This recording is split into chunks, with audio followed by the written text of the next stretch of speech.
Dios siempre tiene los pensamientos más altos. Nuestro Rey tiene pensamientos muchísimo más altos para nosotros. La palabra en Éxodo 34:12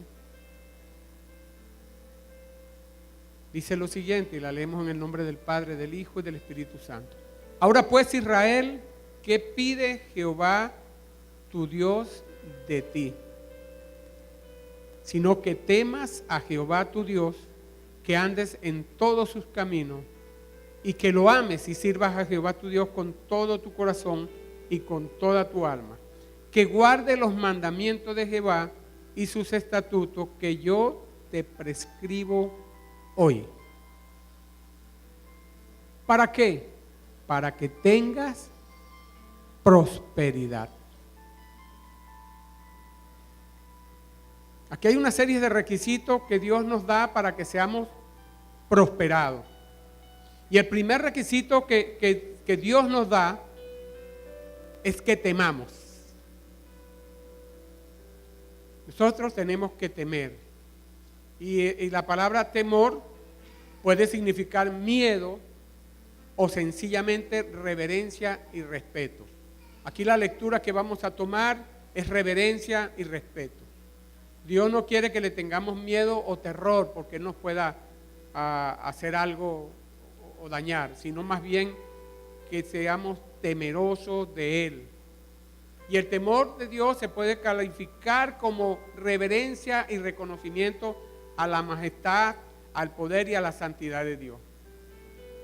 Es un respeto filial, es que le consideremos como un padre y nosotros como sus hijos. Ese es el respeto que pide. Y el temor a Dios nos va a dar a nosotros el valor de dominar el temor que viene de los contratiempos. Yo quiero decirte en esta mañana que si tememos a Dios, ese temor que Dios nos entrega a nosotros nos va a dar el valor para no tener temor de las cosas que están aconteciendo. Aleluya. ¿Sí me siguen? Aleluya. Hasta inclusive la muerte. Llega un momento que el temor que tenemos al Señor, el temor reverente, nos hace ya no tomar tan en serio el asunto de la muerte como lo tomábamos en otro tiempo. El temor reverente del Señor es más simple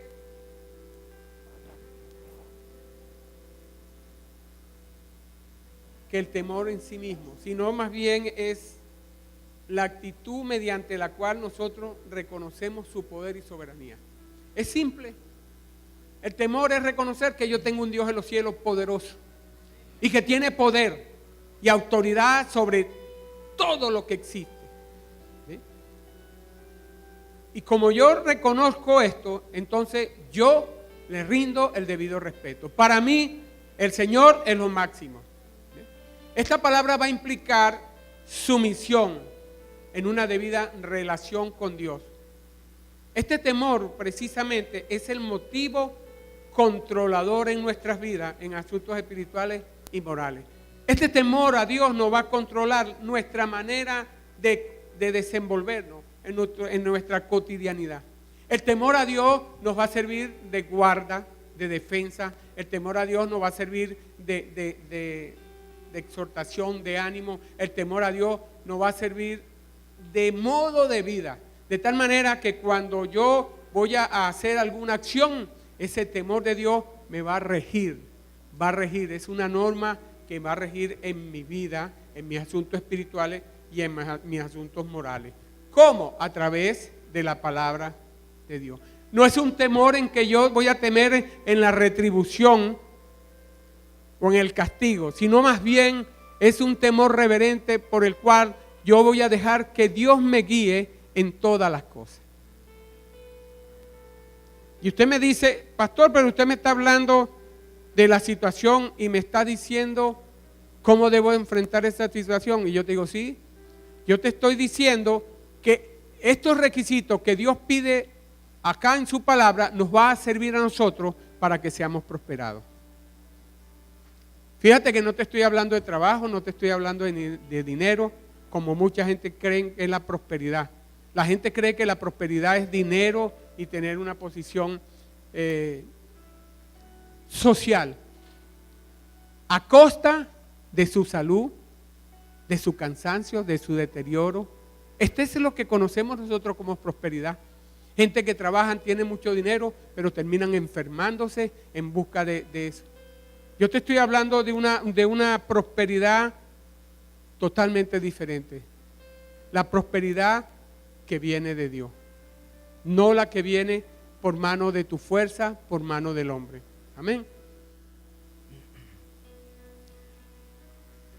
Proverbios 9:10, la parte A, dice: el temor de Jehová es el principio de la sabiduría. El temor del Señor, por supuesto que es el requisito primario para nuestra madurez espiritual.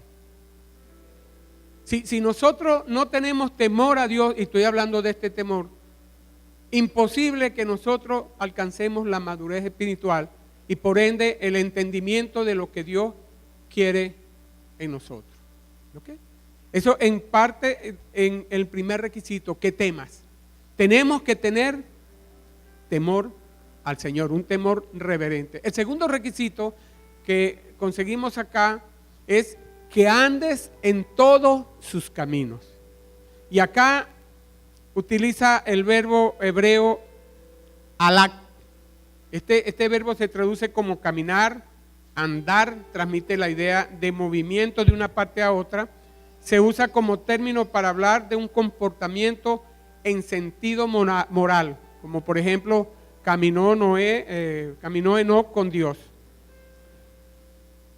¿Sabía usted que los pensamientos y mandamientos de Dios son el camino por el cual el hombre debe andar? El cristiano debe andar de acuerdo a esta palabra que está acá. Amén. En el Nuevo Testamento, la palabra usada para esto mismo es peripateo, ya le hemos hablado, y transmite casi igual lo que dice acá en el vocablo alak, con la pequeña diferencia que es un estilo de vida, es un conducirse diario en la vida cotidiana, pero hay más allá. Yo quiero ir más allá, porque hay dos acepciones en el griego koinés. Por ejemplo, en Gálatas 5:25, hablando de esta palabra, ¿verdad?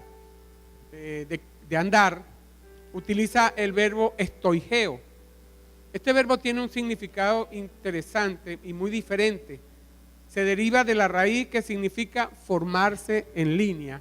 Se puede ilustrar mediante el movimiento de tránsitos de carriles en la autopista. 2 o 3 carriles en la autopista que van en fila. Así que la palabra griega significa andar en fila con una dirección definida. Ya acá va más profundo, ya vamos a un estilo de vida encaminado ya hacia un destino puntual y ya por una vía definida. Eso es lo que transmite. Y entonces esta palabra, ¿verdad?, también significa marchar en formación militar, andar de esta manera como soldados que desfilan. Y esto va a requerir que mantengamos el paso. Y aquí vamos aclarando más esta palabra de andar. Hay que andar en el tiempo, en el paso del Señor. Ya no es un andar cotidiano donde tú tienes tus libertades, sino que ya tú vas caminando primero en un carril. ¿Cuál es el carril? El camino de Dios. Vas allí, esa es tu visión. Vas por el camino de Dios y no te vas a atrasar ni te vas a adelantar. Vas a caminar en el tiempo de Dios y ordenadamente. Este es el andar que Dios nos pide, ¿verdad? Que nosotros caminemos de esta manera en todo lo que tiene que ver con nuestra vida. Y requiere que nosotros mantengamos el paso. Así que tenemos que tener un andar ordenado, un andar conforme a ciertas normas elementales y principios básicos, los cuales conseguimos acá en su palabra. Amar, fíjese algo, amar y estar gozoso no son principios básicos. ¿No? Es simplemente aspectos de la vida diaria que llevamos como cristianos. No son las características del andar que cumple los propósitos de Dios. Usted puede amar, ¿verdad? Y usted puede tener muy buenas relaciones, pero puede estar fuera del propósito de Dios.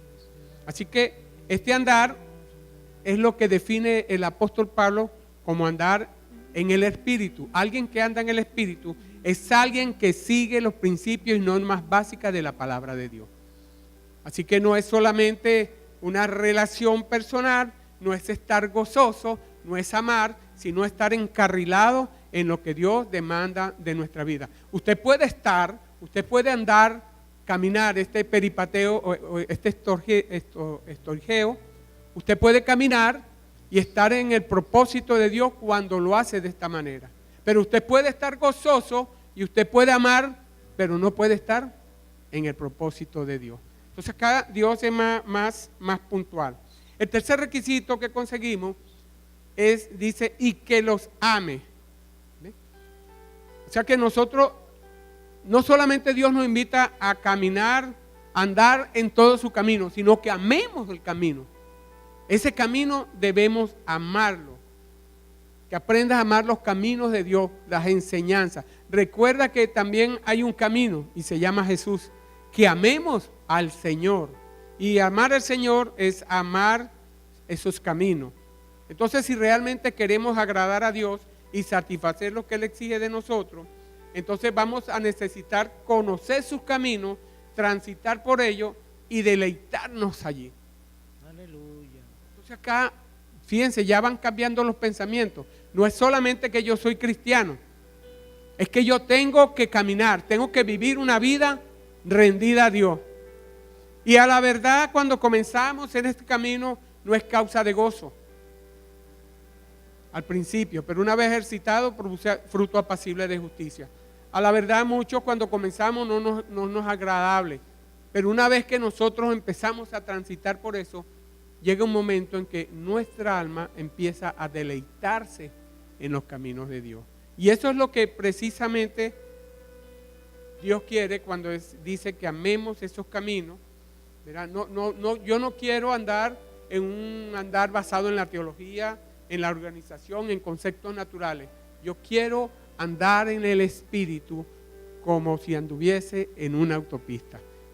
Quiero ir al carril del Espíritu Santo, donde no me voy a perder. Cuarto requisito, que le sirvas con todo corazón y con toda tu alma. Y acá hablamos del corazón y tenemos que hablar del pensamiento hebreo. Por ejemplo, en el hebreo es lev o levat y en el griego es cardía. Pero nosotros usamos el corazón y sabemos que es un órgano musculoso que tenemos acá, del tamaño de un puño, que irriga sangre. Ese es el concepto que tenemos. Y que a veces, bueno, cuando estamos enamorados sentimos que el corazón nos hace cosas. No es el corazón generalmente, cuando usted está enamorado es aquí en las entrañas que le pasa como unas palomitas. Pero en el pensamiento griego es diferente. El corazón viene a ser el asiento de la conciencia moral del hombre, es el asiento de nuestras emociones, es el asiento de nuestra voluntad. Así que cuando Dios habla, cuando habla Dios del corazón, está hablando básicamente de nuestra manera de pensar. La persona cuando piensa lo que piensa, eso es lo que viene a ser la persona. Ahí está el asiento de nuestras emociones, ahí están las decisiones de nuestra voluntad. Y Dios quiere, ¿verdad?, que cuando le sirvamos a Dios, le sirvamos con todo nuestro ser. Cuando habla de nuestro corazón es con toda nuestra mente, con todo nuestro cuerpo, con todo. Dios está llamando a ese servicio. Cuando usted le va a dar algo a Dios, se lo tiene que dar de esa manera. Con razón, acá pues habla precisamente el salmista, le pide allá en Isaías 51:10, le pide que le dé un corazón limpio, corazón puro. ¿Ve? Y Jeremías también, el profeta Jeremías habla de un corazón circuncidado. En la antigüedad la circuncisión del prepucio significaba un pacto con Dios. Cuando usted tiene un corazón circuncidado, como dice el profeta, es que usted ha hecho un pacto con Dios, con su mente. Ya usted no puede pensar otra cosa que no sea los caminos de Dios, la voluntad de Dios que tiene para su vida. Es un proceso que Dios viene haciendo con cada uno de nosotros. Y saltar estos procesos nos van a afectar profundamente. Vean, los pensamientos de Dios son totalmente diferentes y más altos que el de nosotros. Y nosotros tenemos que aprender a caminar en esto. El quinto requisito que Dios pide es que guardemos los mandamientos de Jehová y sus estatutos. Guardar lo que Él dice, las instrucciones que Él nos ha dado. Vea esto, vea. Yo ilustré esto de la siguiente manera. Imagínese por un momento que usted va a cualquier ciudad del mundo, es la ciudad que usted escoja, pero es primera vez que usted va. Y usted va a esa ciudad y usted tiene como medio, pues. Usted va del aeropuerto donde lo deja el avión, la familia que usted va a visitar está a 300 kilómetros. Como usted tiene medio, usted alquila ¿qué? Un vehículo.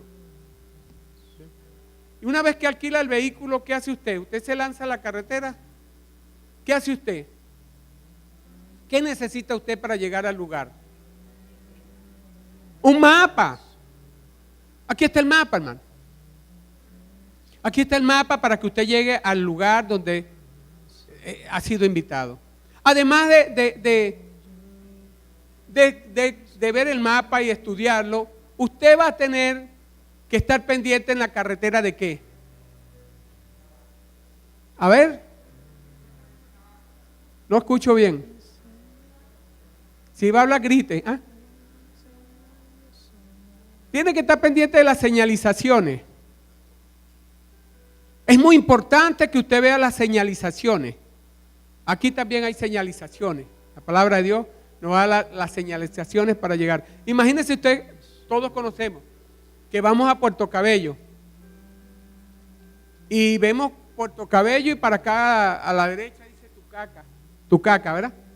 Pero si le quitamos eso a esas señalizaciones, es muy probable que usted diga, ¿será derecho o me meto por acá? Y usted fácilmente desvía el camino y se pierda y no llegue al lugar que Dios está demandando en su vida, hermano.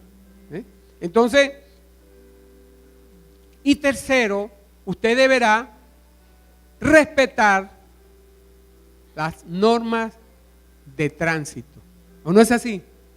Porque si usted se consigue un semáforo en una autopista, en una intersección, y usted dice rojo, échale más.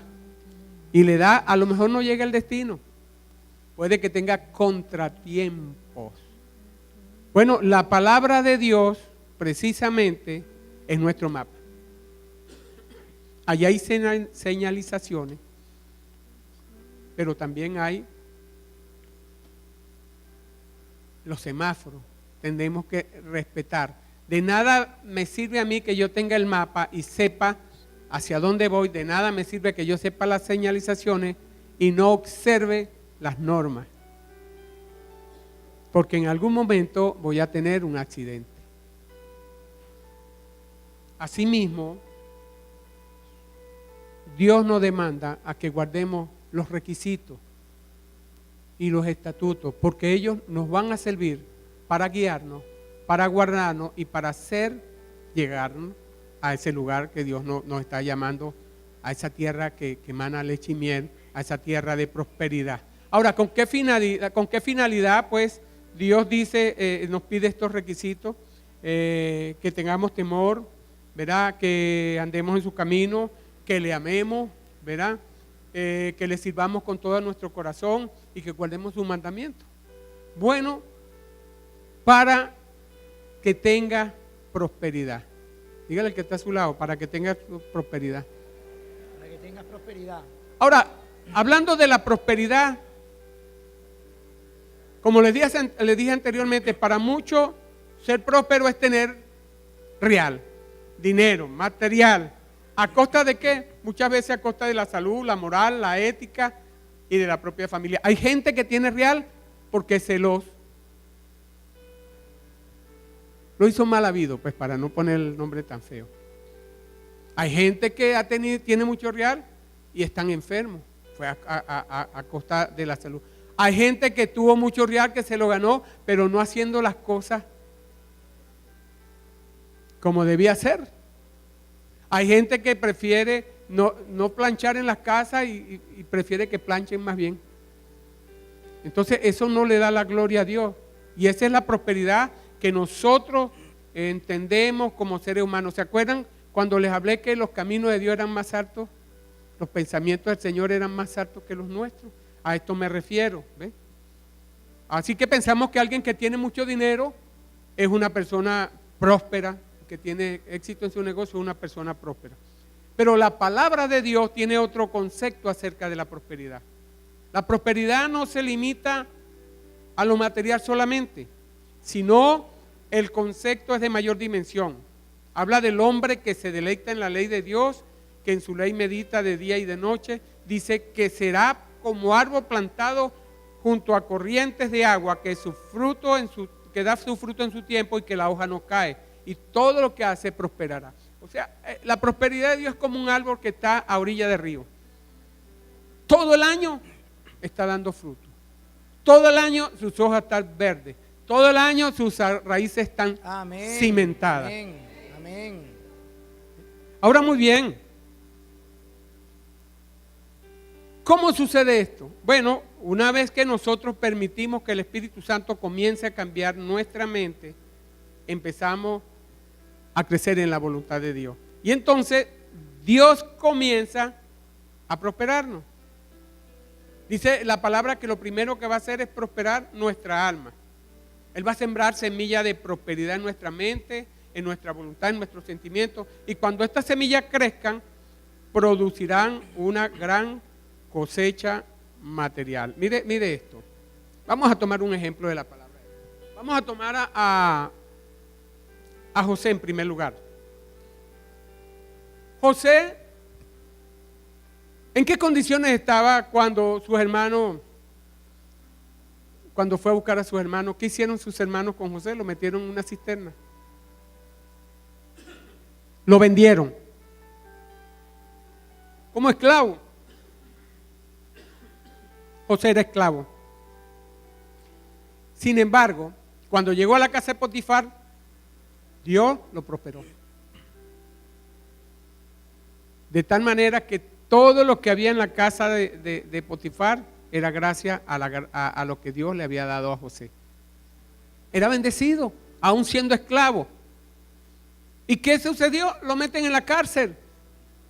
Ahora dígame usted, en la cárcel, ¿qué puede conseguir alguien en la cárcel?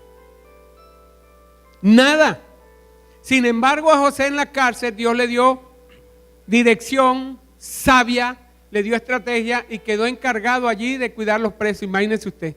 Y no solamente eso, aún dentro de la cárcel Dios le da tantas estrategias tan buenas que llega a ser el segundo de Faraón.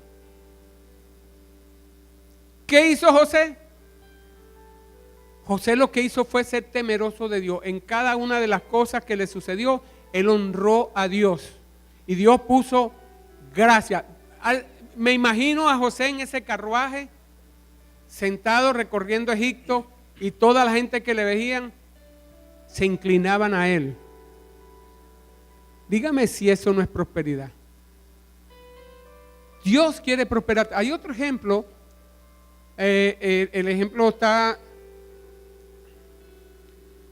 Y este ejemplo es de Isaac. Isaac, por ejemplo, en Génesis 26, dice: después hubo un hambre en la tierra, además de la primera hambre que hubo en los días de Abraham. Y se fue Isaac a Abimelech, rey de los filisteos, en Gerar. Había una gran hambre. Antes, ¿por qué había una gran hambre en estos pueblos? Porque no había, era producto de la sequía. Había mucha sequía. Y se presentó esta hambre que este hijo de Dios, este Isaac, tuvo que irse a vivir con Abimelech. Y me llama la atención, ¿verdad?, que en el versículo 11, en el versículo 12, dice, y sembró Isaac en aquella tierra. ¿Qué había? ¿Qué le acabo de decir que había en esa tierra? Sequía. Pero él sembró. ¿Y qué dice la palabra? Dice, y cosechó aquel año 100 por 1 y le bendijo Jehová. Aleluya. Cosechó en medio de la sequía. Aleluya. Esto es tremendo, hermano. Ve que la prosperidad de Dios es mucho más, pero más grande de lo que podemos pensar y esperar. Y no solamente de eso, dice que el varón se enriqueció y fue prosperado y se engrandeció hasta hacerse muy poderoso. Esta es la bendición que viene de parte de Dios. La bendición en la cual Dios te va a dar tanta sabiduría y capacidad que va a ser posible que tú prosperes en todas Aleluya, las cosas. amén. Y esto lo llamo yo la gracia de Dios. Aleluya. ¿Eh?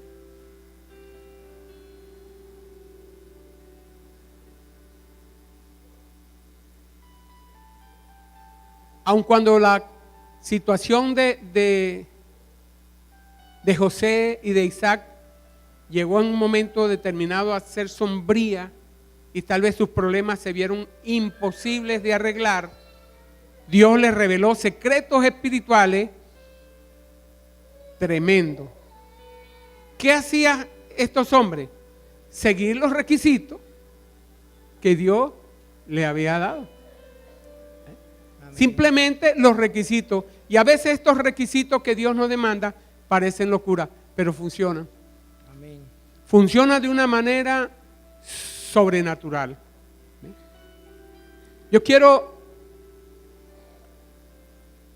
Estoy compartiendo esta palabra porque muchos de nosotros estamos como en shock por las cosas que están sucediendo.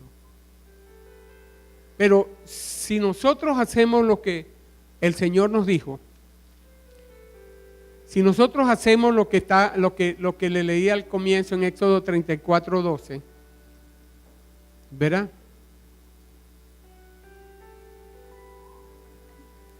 Perdón, Éxodo 34:12 no.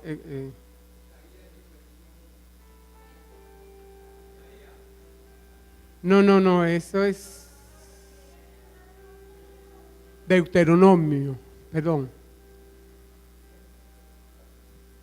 Ahora pues, ¿qué pide Jehová tu Dios de ti? Escucha, yo quiero que en este momento tú pongas mucha atención a lo que te voy a decir. Que le temas. No te estoy diciendo que le tengas miedo, que tú le temas a Dios. Que Dios te dé, el Espíritu Santo te dé el discernimiento en esta mañana. Que temas a Dios, que temas a Jehová tu Dios, que ande en todos sus caminos. No te desvíes a la derecha ni a la izquierda. A veces creemos que la relación con otras personas no pueden producir dinero. Te voy a decir un secreto. Tu relación con otra persona te produce bienestar cuando Dios pone en el corazón de las otras personas que te bendiga. O sea, es Dios el que pone en la gente ese deseo de bendecirte. No es la otra persona. Gloria a Dios.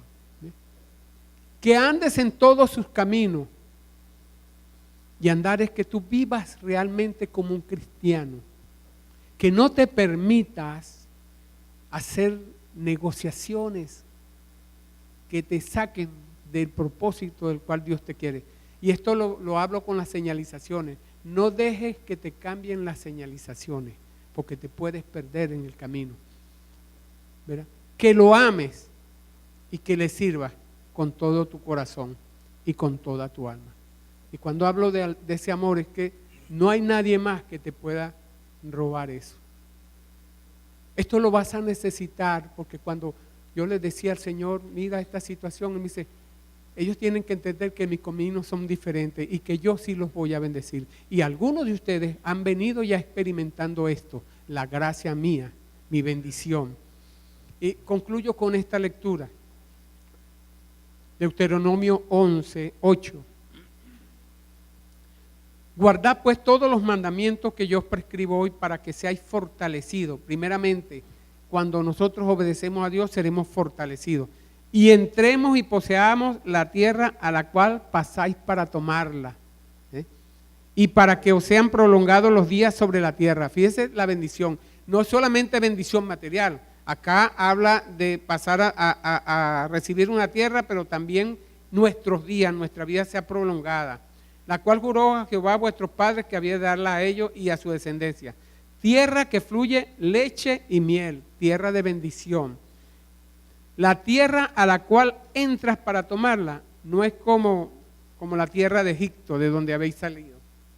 No es todo como hemos estado viviendo, hermano, que hemos estado sembrando nuestra semilla y regándola nosotros mismos por nuestros propios esfuerzos, por nuestras propias fuerzas. No, estamos entrando a una tierra que Dios nos está introduciendo y esta tierra, dice acá, que a la cual pasamos para tomarla, es tierra de montes y de vegas, que bebe agua de la lluvia del cielo, tierra de la cual Jehová tu Dios cuida, siempre está sobre ella los ojos de Jehová tu Dios desde el principio del año hasta el fin. Ahora, vea esta tierra a la cual se refiere la palabra de Dios, no es otra sino estar en la bendición de Dios. Yo no sé si ustedes han podido experimentar, yo no sé quién ha sacado esta cuenta, le voy a decir esta locura. Saquen esta cuenta. ¿Qué han recibido más? ¿Por su trabajo o por la bendición de Dios? Yo he visto, esta palabra me salta a mi vista, ¿ves? Y me dice, wow. Yo he visto que hay cosas que yo materialmente no las he podido comprar ni obtener por mi propia fuerza. Pero en esa tierra, Dios ya se sembró esa semilla allí y Dios cuida, Dios la riega y Dios bendice. Y hay cosas que han llegado a tus manos, hay cosas que tú has recibido en tus manos, que tú jamás en tu vida ni en los siglos que te quedan por venir hubieses soñado que iban a venir. Gloria a Dios.